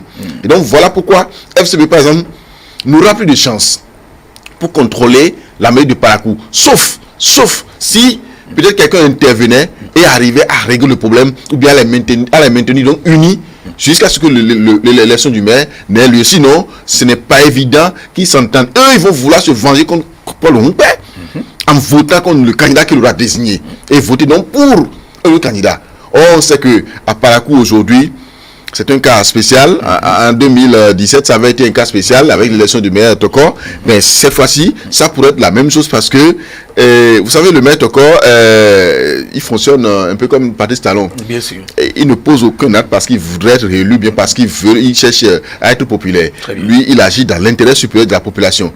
Je ne veux pas dire qu'il n'est pas affectif, je ne veux pas dire qu'il n'est pas généreux, mais M. Tokor peut vous donner aujourd'hui même 100 000, mais sur le plan de travail, dans les secondes qui suffisent, vous commettez une erreur, il vous frappe. Donc c'est comme ça que lui fonctionne. Donc il n'avait pas travaillé pour se faire réélire. Il avait travaillé dans l'intérêt supérieur de la population. Et tout le monde a vu ce qu'il a fait à Parakou. Donc aujourd'hui, le conseil communal, c'est-à-dire l'ensemble des conseillers municipaux plutôt de Parakou, doit pouvoir apprécier et savoir réellement ce qu'eux-mêmes cherchent pour la vie de Parakou et savoir ce qui porte leur choix. Parce qu'en réalité, la loi n'exclut pas M. Chatoko, d'accord, à être candidat à sa propre succession, même en l'état actuel. Il peut être candidat. Donc puisqu'il est élu, il reviendra au conseil municipal de décider de qui va être là pour que Parakou se développe. Nous avons été candidats au conseil municipal pour que Parakou se développe. Maintenant, qui devons-nous choisir pour que l'on continue?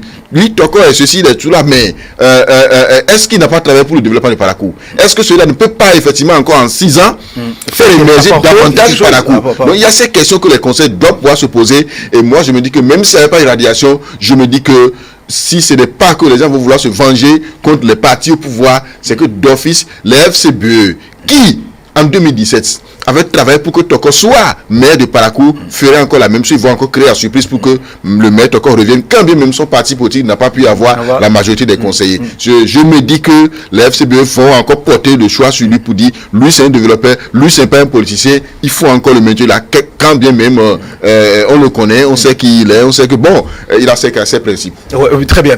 Alors, Monsieur Galaro, voilà. Alors, donc, au sein de ce parti, en tout cas, les conseillers qui sont élus, radiés, il doit avoir tout le jeu se joue là, et c'est à partir des négociations qui seront faites. Tout à fait. C'est une question de négociation.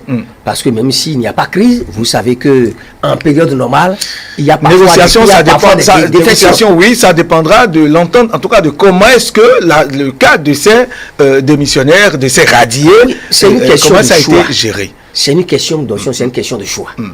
Donc si ceux qui sont aujourd'hui responsables de la FCBE, leaders, n'est-ce pas, décident de radier certains, ça crée des difficultés. C'est tout à fait normal. Ces candidats-là, bon, s'ils s'en vont comme ça, toujours la mode d'allant, parce qu'en réalité, ils n'ont pas fait la campagne comme les autres. S'ils ont démissionné, les 84 dont nous parlons là, avant même les élections, cela suppose qu'ils n'ont pas fait un travail sérieux sur le terrain en matière de campagne. Donc normalement, ils ne devraient pas mériter de ce que nous voyons aujourd'hui. Bon, maintenant, si les choses sont peut-être loin de faire ce jugement. Écoutez, mais c'est ça, je peux dire que c'est une question d'option.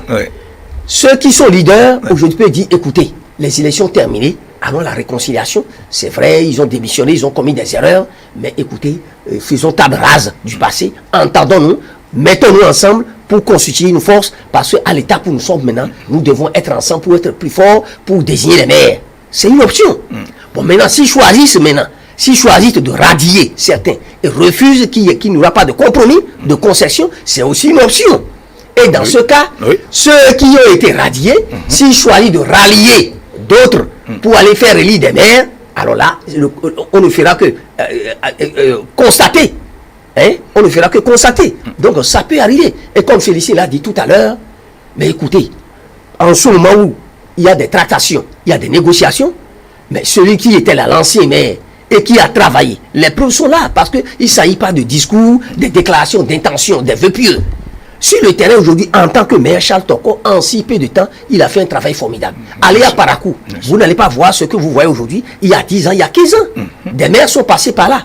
Quand moi je le dis, je dis, non, ce n'est pas le dire pour jeter des fleurs au maire Charles Toko, mais dit, déplacez-vous, allez à Parakou. Si vous connaissez bien la ville de Parakou, vous visitez régulièrement Parakou. Il y a 15 ans, il y a 20 ans, je vous jure, en matière d'action sur le terrain, des réalisations sociales, vous voyez même ce qui a été fait en ce qui concerne la réflexion des voies, ceci, cela, l'organisation même du transport, des parcs et autres, tout ça là, tout est bon. Je ne dis pas que c'est parfait, mais vous voyez qu'un effort a été consenti. Par rapport à ça, qu'est-ce que nous voulons? Nous parlons de développement à la base. Nous parlons de managers. Nous voulons des leaders. Nous voulons des gens qui peuvent prendre des initiatives, qui peuvent créer, qui peuvent, n'est-ce pas, par leur leadership, et réfléchir, faire concrétiser leur vision pour le développement à la base. Très bien. Si Charles Toko, n'est-ce pas, s'inscrit dans cette vision-là, et déjà les populations, n'est-ce pas, constatent que quelque chose de bon a été fait, je crois qu'au niveau des conseils, on ne serait pas surpris, après les négociations, les tractations, de voir que la FCBE, n'est-ce pas, malgré le score qu'il a réalisé, puisse, n'est-ce pas, soutenir au cours de ces élections-là, Charles Toko. Monsieur, vous savez, il y a quand même une option qui est encore possible à Parakou aujourd'hui, c'est que, pas à Parakou seul, dans ces conseils communaux municipaux où les FCBE démissionnaires ont été élus, il y a une option qui est possible, c'est que parce que vous avez démissionné, vous ne voulez pas siéger au nom de ce parti politique, vous pouvez écrire maintenant à la Cour suprême ou bien au préfet pour dire que vous démissionnez du conseil municipal ou du conseil communal. C'est-à-dire, et vous et votre suppléant. Ça veut dire que votre parti politique n'a pas de représentant au niveau du conseil municipal. Donc si le conseil était de 20 personnes, si vous êtes 5 à avoir démissionné, le conseil redevient 5 personnes. Il reviendra certainement à la Cour de réorganiser l'élection dans cette zone où carrément le conseil est maintenu comme ça jusqu'à la fin. Très bien. C'est possible. Alors, l'autre information que nous avons reçue hier, ça doit être le dernier point, puisque nous sommes presque à la fin de cette émission. Il y a l'honorable Garba qui aurait dit en tout cas qu'il y a un compromis. Ils sont en train de s'entendre avec les démissionnaires pour trouver un compromis, puis qu'il soit accepté que cette décision de radiation soit revue. Oui, c'est vrai que quand vous êtes radié, il y a des voies de recours. Voilà, donc s'il y a des voies de recours, des gens peuvent écrire pour demander, plaider que le parti les accepte à nouveau. Donc les instances compétentes vont siéger et voir s'il faut les accepter ou pas.